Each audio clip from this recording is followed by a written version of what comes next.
Dan pemirsa, kami akan langsung saja mengajak Anda untuk membahas lebih jauh bersama dengan sejumlah narasumber yang sudah bergabung bersama dengan kami. Sudah ada Pak Edi Hasibuan selaku penasihat ahli Kapolri, kemudian juga sudah ada Pak Aris Adi Leksodo selaku Ketua KPAI dan juga Ibu Adisa Ismail, satu kuasa hukum Yayasan Sekolah. Selamat malam Bapak Ibu semuanya. Selamat malam. Baik, terima kasih sudah berkenan bergabung bersama kami di Berita Satu Utama. Ada Anissa di studio. Mungkin saya yang pertama ingin ke pihak dari Yayasan Sekolah terlebih dahulu. Ini sudah ada Ibu Adisa. Bu Adisa, mungkin bisa dijelaskan yang pertama kepada kami. Dalam tayangan sebelumnya kita sudah mengetahui begitu ya bahwa pihak sekolah pun tadi menyatakan ini tidak mengetahui sama sekali dari mana asal usulnya dan siapa kepemilikannya. Tapi sampai dengan saat ini sebetulnya untuk prosesnya dari siapa saja kemudian yang bertanggung jawab dan kepemilikannya ini apakah sudah ada perkembangankah sampai dengan tahap apa prosesnya saat ini, Bu Anissa? Makasih Mbak Anissa. Pertanyaan kita sama persis sebenarnya. Kami pun sebagai pengurus baru, ini juga banyak sekali pertanyaan yang kami punya dan sampai saat ini sepertinya memang belum begitu banyak terjawab. Kami juga tidak tahu bagaimana barang-barang tersebut bisa di sana, siapa saja yang mengetahui persisnya, untuk apa tujuan dari barang-barang tersebut. Yang kami tahu adalah hal ini dimulai pertama kali kami mengetahui adalah di tanggal 10 Juli itu, bahwa kami bersurat kepada mantan ketua pengurus yayasan untuk membuka ruangan yang sebelumnya beliau kuasai, dan karena sudah tiga kali surat itu tidak dijawab, di surat terakhir kami memberikan tenggat waktu. Kalau sampai di 10 Juli tidak dibuka, maka kami akan buka ruangan tersebut. Kebetulan memang ruangan tersebut diperlukan untuk kegiatan belajar mengajar. Niat awalnya ya seperti itu, tapi kemudian yang kami temukan jauh di luar dugaan dan kemudian berkembang sampai saat ini. Demikian. Mbak Adisa, saya ingin mendalami jawaban dari Anda. Tadi Anda sampaikan begitu ya bahwa sempat melayangkan surat untuk bisa membuka ruangan tersebut yang memang dikuasai oleh mantan ketua yayasan. Nah, apakah artinya selama ini yang memiliki akses kemudian juga yang memiliki kunci dari ruangan tersebut adalah ketua yayasan? Sehingga kita bisa mengerucut jawaban sebetulnya bisa didapatkan dari mantan ketua yayasan ini.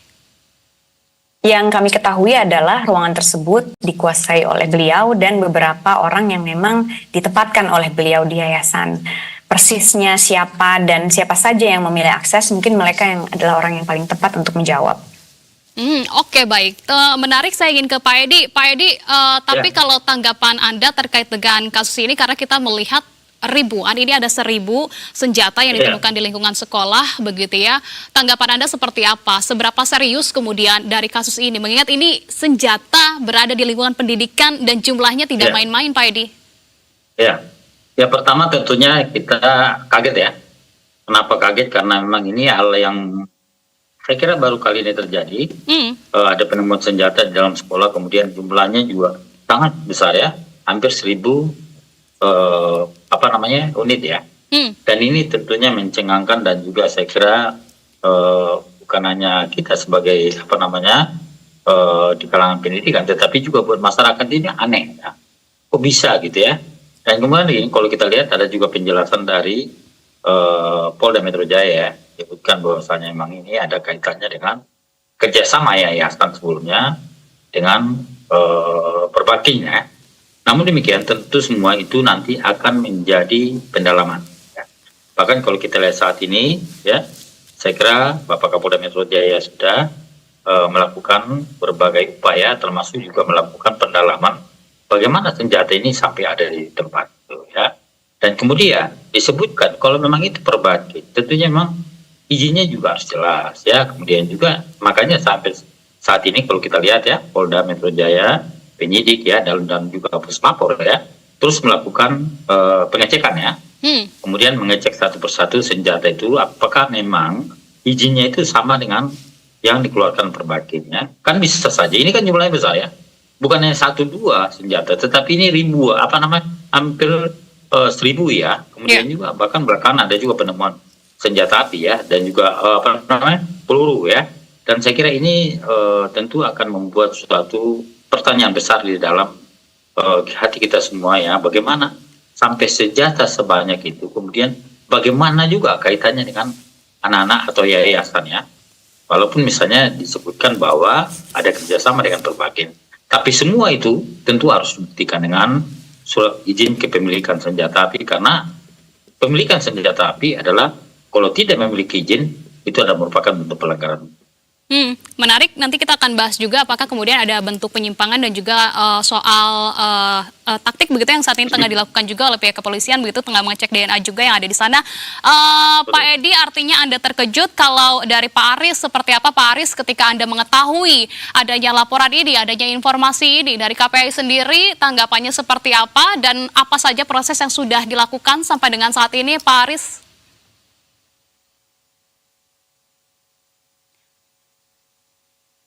Pak Aris, kami masih belum bisa mendengar dengan jelas suara Anda. Ya, Baik. kedengaran Mbak? Halo? Sudah, jelas Pak Aris, silakan. Ya, baik. Ya, tentu kami prihatin ya, karena sesungguhnya lingkungan satuan pendidikan itu harus kemudian mendukung tumbuh kembang anak dengan rasa aman, dengan rasa nyaman. Kalau kemudian dari sisi sarana prasarana, kemudian standar pengelolaan, kemudian lingkungannya ditemukan hal-hal yang kemudian berpotensi untuk kemudian mengancam keselamatan anak, berpotensi kemudian berpengaruh negatif ya terhadap tumbuh kembang anak dengan berbagai jenis benda temuan tadi, tentu ini berarti tidak menunjukkan dukungan lingkungan satu pendidikan yang kemudian mendukung tumbuh kembang anak, yang itu mestinya satuan pendidikan tentu harus kemudian memberikan rasa aman dan nyaman untuk tumbuh kembang anak, seperti itu. Ya, tapi Pak Aris, langkah konkret begitu yang kemudian dilakukan oleh KPAI untuk mengawal kasus ini seperti apa Pak Aris? Ya, kami sudah berkoordinasi dengan dinas dan sudin terkait, salah satunya dengan Sudin Pendidikan, untuk memastikan pertama bahwa hak anak terkait pendidikan yang aman, yang nyaman, ini betul-betul kemudian kembali diperoleh oleh anak-anak kita. Kami minta untuk kemudian nanti dilakukan asesmen ya, bagaimana anak-anak yang ada di lingkungan satuan pendidikan itu terdampak dari situasi ini, baik dari penemuan yang ada maupun dari dampak penanganan, pemberitaan dan seterusnya yang kemudian tentu berdampak secara psikis kepada anak-anak kita. Nah, asesmen ini kemudian nanti hasilnya akan kemudian dipetakan untuk kemudian dilakukan langkah-langkah pemulihan ya dengan dinas terkait, khususnya dengan dinas PPAPP, sehingga anak-anak kemudian bisa kembali melakukan aktivitas belajar dengan baik tanpa kemudian ada rasa takut, ada rasa khawatir ya terkait bagaimana keselamatannya, terkait bagaimana kemudian stigma-stigma pemberitaan ya, kemudian juga hari ini proses penanganan hukum tentu kita serahkan kepada pihak yang berwajib, tetapi bagaimana hak-hak anak untuk mendapatkan lingkungan satuan pendidikan yang aman, yang nyaman, kemudian pendampingan dan pemulihan ini kemudian menjadi prioritas ya, sehingga aktivitas belajar mereka bisa kemudian kembali kondusif. Oke, kalau begitu saya juga ingin membuat clear terlebih dahulu, membuat terang terlebih dahulu kepada Mbak Nisa. Mbak Nisa, ini kan sempat disebutkan juga begitu ya oleh mantan ketua yayasan bahwa dari senjata tersebut ini akan dipergunakan untuk ekstrakurikuler begitu. Tapi yang Anda dapatkan informasinya dari sekolah sendiri, apakah benar ekstrakurikuler tersebut terkait dengan menembak ini juga memang sudah diadakankah? Kapan tepatnya waktunya? Apakah juga hal-hal lain detailnya, proposal dan lain sebagainya ini benar-benar ada, Mbak Nisa? Sebenarnya itu perlu ditanyakannya ke orang yang membuat pernyataan tersebut ya Mbak. Tapi kalau dari pihak sekolah sendiri ada tidak data-data tersebut? Nah ini baru mau saya jawab. Yang bisa saya pastikan berikut. Tidak pernah selama ini ada keputusan organ yayasan yang mengizinkan penyimpanan senjata. Dan kami juga coba tanyakan kepada guru-guru yang sudah berpuluh-puluh tahun mengajar di sana. Dan menurut mereka memang tidak pernah ada ekstrakurikuler menembak. Demikian. Oke, tapi sejauh ini berdasarkan keterangan dari para guru maupun juga pengelola sekolah begitu ya, pihak-pihak yang ada di sekolah, ruangan tersebut difungsikannya untuk apa Mbak Anissa? Sebagian ruangan itu ada yang dinamakan sebagai ruangan sarana dan prasarana, ada juga ruangan ketua yayasan. Mm-mm. Dan apakah kalau Anda bisa menggambarkan begitu ya dari kondisi ruangan tersebut ini memang sangat terpencilkah, kemudian juga memang secara kemudian lalu lintas begitu ya dari orang-orang yang berlalu lalang yang ada di area sana memang cukup terbatas juga kah Mbak Anissa? Setahu kami tidak. Memang itu digunakan, ruangan ini bukan ruangan yang terpencil di ujung, tapi adalah ruangan yang memang di dekatnya adalah gedung sekolah. Tapi selama ini memang ruangan tersebut digunakan oleh ex-ketua pengurus yayasan. Secara faktanya memang klien kami karena memang baru kembali lagi Mbak, mengambil alih pengurusan yayasan. Mereka sendiri juga tidak tahu sebenarnya hal-hal seperti apa yang terjadi sebelumnya. Mbak Anissa sejauh yang boleh ditambahkan sedikit dan yang mereka tahu adalah selama ini akses dan kunci terhadap ruangan tersebut ada dipegang oleh mantan ketua pengurus yayasan dan juga orang-orang yang ditunjuk oleh beliau. Oke, baik. Kalau begitu Mbak Anissa, Anda selaku kuasa hukum begitu apakah kemudian juga melakukan komunikasikah bersama dengan mantan ketua yayasan ini? Apakah juga cukup mudah untuk bisa berkomunikasi dengannya? Seperti tadi saya sampaikan, sebenarnya sudah ada surat menyurat yang dikirimkan ke beliau selama 3 kali. Karena memang ruangan ini perlu digunakan. 3 kali juga surat tersebut tidak terjawab. Jadi memang selama ini komunikasi sungguh terbatas. Ya, artinya hanya sebatas surat menyurat itu saja begitu ya, setelah adanya pembongkaran dan juga mulai terbongkar adanya senjata-senjata ini masih belum ada komunikasi lanjutan yang dilakukan dengan mantan ketua yayasan. Saya ingin ke Pak Edi. Pak Edi, ini yang menarik kemudian pihak yayasan sebelumnya mengatakan tidak pernah ada begitu ya, ekstrakurikuler dari sekolah, barusan yang disampaikan oleh Mbak Anissa juga ekstrakurikuler menembak, sementara ada pihak lain mantan ketua yayasan menyebutkan memang senjata itu dipersiapkan untuk kegiatan itu. Nah, pertanyaannya, kalau keterangan ini berbeda, apa yang kemudian seharusnya menjadi dasar dari pihak kepolisian begitu untuk menentukan mana arah yang benar dari proses penyidikannya sejauh ini yang Anda lihat proses penyidikan dari pihak kepolisian apakah sudah tepatkah Pak Edi? Saya kira memang itulah yang menjadi tugas kepolisian saat ini ya. Penyidik Polda Metro Jaya tentu akan melihat apakah ada kaitan senjata dengan siswa yang ada di sana. Kalau memang betul ada latihan menembak, apakah memang itu diperlukan? Saya rasa sampai saat ini ya, namanya sekolah pendidikan ya, saya kira masih sangat jarang ya yang menerapkan ada pelatihan penembak ya. Kecuali misalnya itu adalah merupakan sekolah kedinasan ya, itu mungkin ya bisa masuk akal ya. Tapi kalau seperti ini, saya kira ini juga tentu semua pengakuan daripada yayasan sebetulnya yang sebelumnya menyebutkan bahwasanya ini adalah untuk keperluan sekolah dan sebagainya. Saya kira itulah saat ini yang menjadi tugas polisi, harus mengungkap kenapa sampai senjata ada di sini, kemudian apa kepentingannya dengan sekolah ya. Dan inilah yang perlu dilakukan sehingga betul-betul ya nanti diharapkan hasil daripada penyidikan Polda Metro Jaya ini bisa memberikan informasi yang jelas kepada masyarakat ya, sehingga tidak menimbulkan suatu persepsi atau mungkin pemikiran-pemikiran lain ya. Dan kita tidak tahu betul apakah memang semua juga senjata yang ada di dalam yayasan tadi itu semua sama dengan izin yang dimiliki. Ya, saya kira itu tugas menjadi, makanya kita lihat ada puslapor ya datang ke sana, ada juga dari Intel ya, Intel Polda Metro Jaya ya. Dan kemudian mereka akan memastikan, akan melihat izinnya seperti apa ya. Dan kalau memang itu dari Perbakin, izinnya dari Perbakin izin apa? Dan saya kira itu kan banyak. Saya kira nanti itu akan menjadi pendalaman. Nah, ini yang kemudian menarik juga kalau Anda sudah tadi menyebutkan dengan adanya keterlibatan dari Puslapor yang kemudian sudah mengambil DNA dari 3 ruangan itu untuk mengetahui siapa saja begitu ya yang pernah masuk ataupun berkontak di dalam ruangan itu. Nah, pertanyaannya ini sebenarnya artinya kan siapa yang kemudian memiliki akses? Jika dari pernyataan Mbak Anissa adalah pihak-pihak yang memang ditugaskan begitu ya dari ex ataupun mantan ketua yayasan, namun tampaknya sulit untuk mengetahui orang-orang siapa saja ini yang kemudian ditugaskan itu. Nah, menurut Anda apakah sebegitu sulitkah untuk pihak kepolisian bisa mengetahui orang-orang yang ada di balik ataupun orang-orang yang ditugaskan oleh mantan ketua yayasan ini dan juga menemukan dan meminta tanggapan dari ketua yayasan ini, mantan ketua yayasan? Saya kira itu tidak sulit ya buat kepolisian ya. Karena polisi tinggal mencocokkan ya. Sesuai enggak senjata yang ada ditemukan kemudian dengan izin yang didapatkan ya.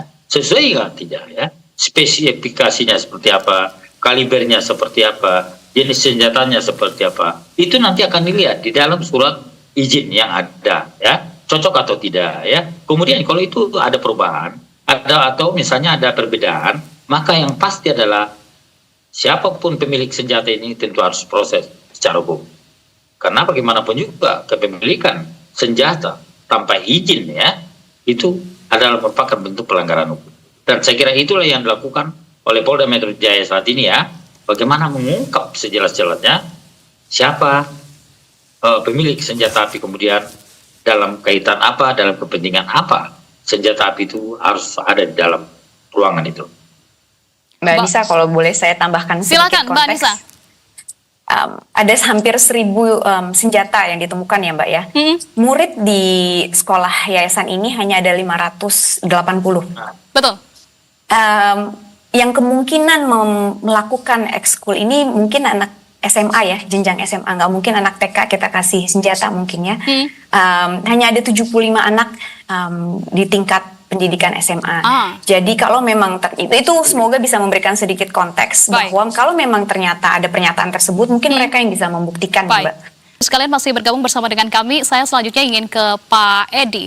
Pak Edi, jika berdasarkan pernyataan dari Mbak Anissa tadi, disampaikan begitu ya, terkait dengan pernyataan dari mantan ketua yayasan yang berdalih begitu bahwa itu untuk kegiatan ekstrakurikuler, tampaknya juga sangat kontradiktif begitu dengan adanya jumlah siswa yang terbatas bagi pihak-pihak yang bisa menggunakan senjata itu begitu ya. Nah, kalau begitu jika memang senjata ini ditemukan bukti kegiatan olahraga menembak tidak sesuai, kemudian juga pernyataannya kontradiktif dari jumlah senjata tersebut dengan siswanya, apakah kondisi ini bisa semakin menegaskan kepada kita begitu bahwa ada penyimpangan dari tujuan awal pengadaan senjata itu, Pak Edi? Ya kalau saya secara sekilas ya, walaupun memang tadi disampaikan Polda Metro Jaya bahwasanya ini ada izin ya, tetapi juga saya kira Polda Metro Jaya tentu akan melihat ya, apakah semua senjata, ratusan senjata ini sesuai dengan izinnya ya. Kan akan dilihat nanti seperti kalibernya seperti apa, kemudian jenis senjatanya seperti apa, walaupun disebutkan airsoft gun ya, merupakan senjata untuk olahraga ya, tetapi lagi-lagi adalah semua itu harus ada memiliki izin ya, walaupun misalnya ya ini kan buat olahraga ya, walaupun demikian, dan kemudian harus betul-betul dicek apakah memang itu senjata ditujukan untuk olahraga ya. Kan bisa saja misalnya ada 100 misalnya untuk olahraga, 100 yang lain tidak punya izin, bisa saja terjadi ya. Makanya itulah yang saat ini dilakukan oleh Polda Metro Jaya untuk memastikan ya semua senjata itu apakah memang memiliki izin atau tidak ya. Dan itulah yang saat ini didalami, dan kemudian melibatkan Puslapor Polri, dan kemudian melibatkan intelijennya Intel Polda dan Intel Mabes Polri ya misalnya, karena mereka lah yang selama ini mengeluarkan senjata ya. Ketika misalnya ada izin, tentu dari mereka untuk masyarakat ya. Kemudian juga akan dilihat apakah cocok ya senjata itu untuk siswa. Saya kira ini juga perlu, saya kira sampai saat ini saya juga melihat ya, perlu keraguan saya apakah memang itu digunakan untuk pelajar ya. Dan ini saya kira memang hal-hal seperti ini harus betul-betul didalami sehingga tidak membuat suatu pandangan yang beragam dari masyarakat ya. Ya, Anda meragukan bahwa senjata tersebut digunakan untuk siswa. Nah, tapi kalau berdasarkan pernyataan Anda, jika memang berizin begitu, kalau memang senjata tersebut kemudian legal dan jika benar ini merupakan inventaris dari kegiatan olahraga begitu ya, bisa kita katakan jika benar hal tersebut. Nah, tapi pertanyaan selanjutnya adalah mengapa kemudian disimpan di ruang yayasan di lingkungan sekolah begitu? Itu satu. Dan apakah juga semestinya adakah kemudian aturan-aturan tertentu untuk sebuah penyimpanan senjata, mengingat yang berada di sekelilingnya adalah anak-anak, Pak Edi. Ya, ya tentu kalau kita lihat ya, itu sangat berbahaya. Walaupun misalnya ya itu apa namanya senjata untuk latihan olahraga ya, tetapi lagi-lagi adalah yang kita khawatirkan ya, tiba-tiba misalnya ruangan itu tidak terkunci ya, kemudian ada siswa yang masuk ya, kemudian sambil ada mempermainkan senjata. Saya kira ini kan sangat berbahaya untuk anak-anak sekolah ya. Apalagi di situ tadi bukan hanya SMA, tetapi juga mungkin ada sekolah yang lain ya, yang lebih rendah ya. Tentu ini semua akan dilihat ya, apakah cocok ya. Kalau menurut saya itu juga tempatnya juga tidak layak ya. Kenapa misalnya ratusan senjata disimpan dalam yayasan, kemudian bisa atau mungkin bisa saja nanti ada pelajar yang iseng atau gimana ya, kita tidak tahu seperti apa di sana ya, dan saya kira itu rawan terhadap anak-anak sekolah. Aris, mengingat tadi yang sebelum jeda begitu ya, kita membicarakan terkait dengan aspek keamanan dari para siswa. Tadi disampaikan oleh Pak Edi bahwa hal ini sangat berbahaya, tempat penyimpanannya juga tampaknya tidak layak begitu. Nah, kalau dari KPAI sendiri, apakah kemudian menilai bahwa pihak sekolah pun secara sisi keamanannya, kemudian juga pengawasannya, ada kelalaiankah di sana, Pak Aris? Ya, saya kira proses itu kan sedang didalami oleh pihak kepolisian ya. Maka kita tunggu hasilnya, apakah kemudian ada unsur kelalaian atau seperti apa begitu. Tetapi pada prinsipnya lingkungan satuan pendidikan, lingkungan tumbuh kembang anak tentu harus kemudian dipastikan aman, dipastikan tidak ada hal yang kemudian mengancam keselamatan. Jadi dalam kondisi ini, dalam kondisi ini Pak Aris, Anda melihatnya ini masih bisa menjamin lingkungan yang aman bagi anak-anak atau seperti apa?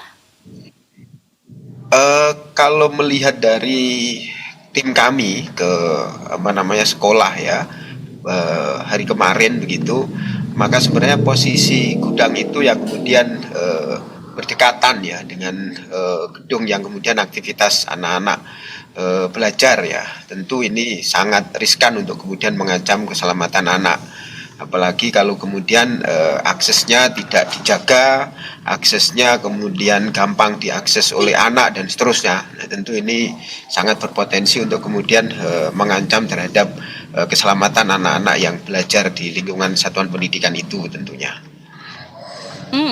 Oke, baik. Saya ingin ke Mbak Anissa. Mbak Anissa, apakah ketika mengetahui adanya 1.000 senjata dari pihak sekolah ini pun kemudian merasa kemudian kecolongan, karena kalau hampir 1.000 senjata begitu bisa tersimpan di lingkungan sekolah tanpa diketahui, berarti bisa dikatakan bahwa ini ada persoalan juga terkait dengan pengawasan. Seperti apa tanggapan dari pihak sekolah, Mbak Anissa?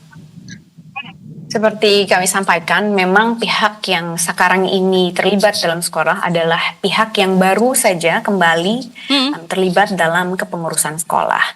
Jadi saya kira istilah kecolongan mungkin kurang tepat. Itu terjadi kalau pengawasnya lengah. Tapi sedangkan yang terjadi adalah ada usaha untuk melakukan pengawasan, tapi aksesnya ditutup oleh orang yang sebenarnya wajib membukanya. Ruangannya kan dikunci, kuncinya dibawa pergi, tidak ada CCTV juga di area tersebut. Justru yang sudah yayasan lakukan sekarang, hari di mana kami menemukan barang-barang tersebut, langsung kami libatkan aparat penegak hukum. Justru itu yang harusnya menunjukkan keseriusan pengurus saat ini untuk menjaga keamanan dan ketenangan di daerah sekolah. Artinya yang bermasalah bisa dikatakan dengan kata lain adalah pihak yayasan sebelumnya, pihak yayasan yang lama.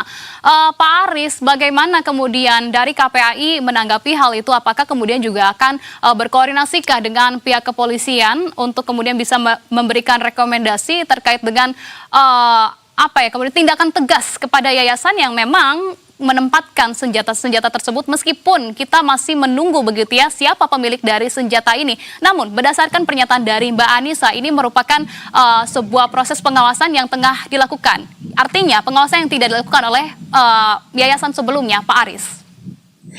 Ya, tentu yang bersalah yang kemudian terbukti dalam penyidikan kepolisian dia kemudian melakukan kelalaian, kemudian terbukti menyimpan benda-benda di satuan pendidikan yang kemudian itu mengancam kepada keselamatan anak, ya tentu harus diproses ya berdasarkan hukum yang berlaku pastinya, dan itu ranah hukum saya kira untuk kemudian dalam konteks pembuktian ya KPAI akan mengawasi dan berkoordinasi agar kemudian kebenaran bisa diungkap, dan tentu yang pasti bagaimana kemudian mewujudkan satuan pendidikan yang aman nyaman ini kemudian bisa segera kembali terwujud gitu.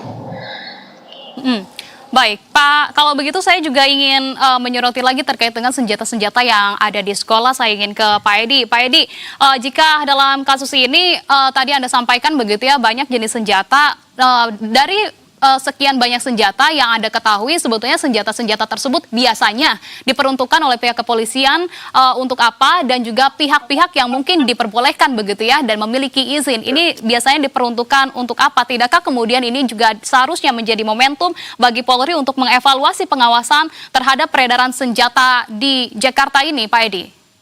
Ya, jadi kalau misalnya kalau kita lihat ya, jenis senjata yang ditemukan kemarin ya, saya lihat memang itu ada namanya senjata airsoft gun ya, dan memang itu digunakan untuk perbakin, yang digunakan untuk latihan. Tapi yang jadi masalah adalah kepentingannya dengan anak-anak sekolah apa ya, karena memang tidak digunakan ya. Kemudian ada juga saya lihat kaliber 5,5, kemudian juga ada 12 ya.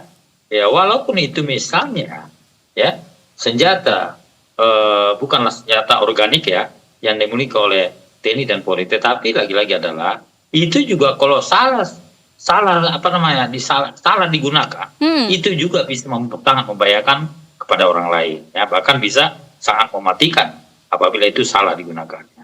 Dan tentu saya kira memang tentu yang saat ini dilakukan oleh Polda Metro Jaya adalah melakukan pendalaman, melakukan penelitian, melakukan pengecekan ya, apakah semua senjata itu memiliki izin atau tidak ya, karena akan dicek ya kalau misalnya dalam surat izin kemudian apakah tidak ada yang menyimpang dari itu semua. Kemudian juga tentu saya kira pemilik siapapun dia, pemilik senjata api ini, kemarin ada sempat dibilangin bahwasanya ada yang meninggal ya sebelumnya ya, tetapi lagi-lagi adalah siapa yang bertanggung jawab setelah yang bersangkutan meninggal ya. Dan itu saya kira harus diminta pertanggungjawaban hukumnya.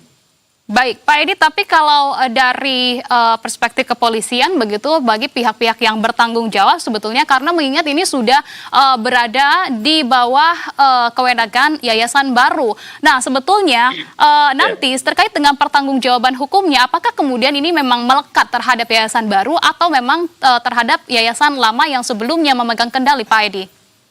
Saya kira kalau memang Yayasan Baru ya tidak tahu menahu soal ini ya, tentu polisi pasti akan minta pertanggungjawaban Yayasan lama. Itu udah pasti ya. Karena bagaimanapun juga ini adalah merupakan semacam ya pergantian ya. Kemudian tentu Yayasan lama harus diminta pertanggungjawaban, kemudian bagaimana sampai termasuk juga pengawasan dari Yayasan lama ya. Kenapa sampai ada disimpan di tempat itu ya. Kalau begitu Mbak Anissa, ini dibuat clear juga begitu ya oleh Pak Edi, bagaimana kemudian pembelaan dari tim kuasa hukum yayasan begitu, mengingat tadi disampaikan tampaknya kemelekatan seharusnya pertanggungjawaban ada pada yayasan lama. Seperti apa argumen dari pihak kuasa hukum, Mbak Anissa? Kami saat ini kan mewakili pihak yayasan yang baru mulai. Mbak Anissa. Jadi kalau memang ternyata polisi, penyidik menemukan ada siapa yang bersalah, ya itu kami hormati putusan tersebut. Mbak Anissa, tapi sejauh ini sebetulnya kalau koordinasi dengan penyidik sendiri, tahapannya sampai dengan saat ini sudah seperti apa Mbak Anissa? Apakah kemudian juga sudah ada sejumlah saksi yang memang sangat intensifkah dimintai keterangan oleh jajaran Polda Metro Jaya? Sudah, kami bekerja sama dengan pihak kepolisian hampir setiap hari sepertinya, koordinasi untuk datang ke TKP, olah TKP, dan juga saat polisi meminta kehadiran guru atau kepala sekolah atau staf lain untuk hadir, kami selalu penuhi insya Allah. Tapi berdasarkan informasi yang Anda terima, sebetulnya untuk proses penyidikan ini dalam waktu dekat ada tahapan apa lagi, Mbak Anissa? Setahu saya hari ini ada dua pihak dari sekolah yang diambil BAP-nya yang datang ke pihak kepolisian untuk diperiksa dan dimintakan keterangannya sehubungan dengan perkara ini. Oke, baik. Artinya pihak sekolah juga berusaha begitu ya, yang saat ini menduduki ataupun memiliki kewenangan dari sekolah ini juga berusaha untuk kooperatif dan juga memberikan Betul. keterangan sebenar-benarnya, Mbak Anissa. Tapi dari Kepentingan sosok kami sama, Mbak, dengan pihak kepolisian. Kami tentunya ingin sekolah kami aman. Kami ingin sekolah kami ini bisa kembali dibuka untuk anak-anak. Dan tentunya kami juga ingin mencegah supaya hal ini tidak lagi terjadi. Oke, baik. Tapi Mbak Anissa, yang menjadi pertanyaan selanjutnya adalah sosok yang kemudian tadi Anda sampaikan yang menjadi ibarat kata adalah kaki tangan begitu ya, yang ditugaskan oleh ex ataupun mantan dari ketua yayasan. Sosok-sosok ini masih belum bisa diidentifikasi-kah? Identitasnya juga belum dikantongi, Mbak Anissa? Kalau soal identitas, mereka nama-namanya memang sudah ada di bagian struktur kepengurusan yayasan.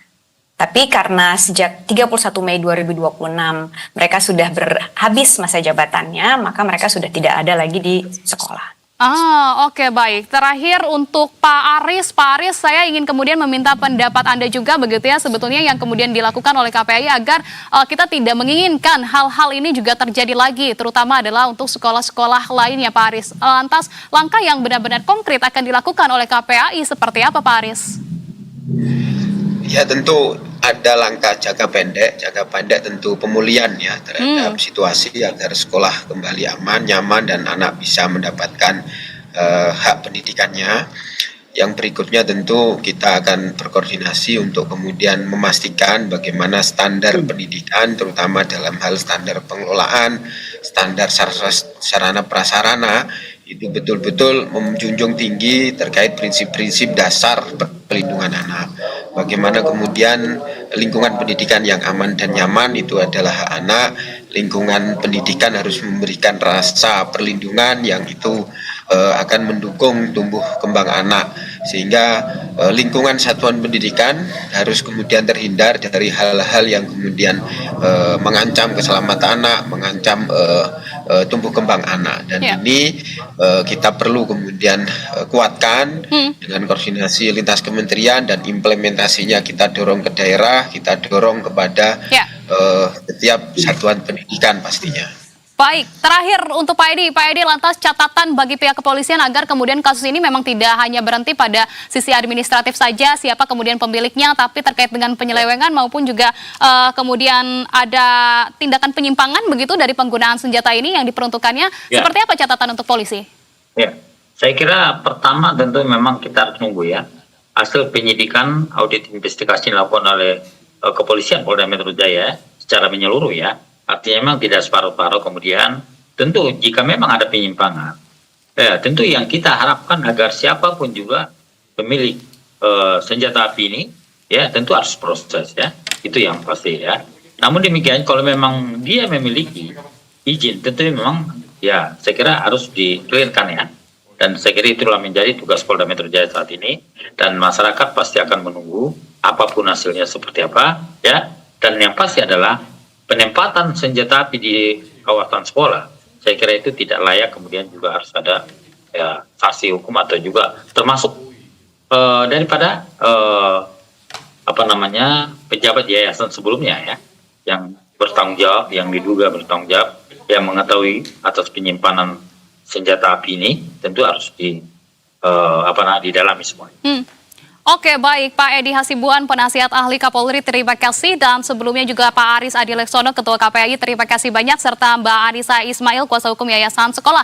Terima kasih Bapak Ibu sekalian, kami masih akan terus mengawal jalannya kasus ini. Selamat malam dan selamat kembali melanjutkan aktivitas Anda. Terima kasih.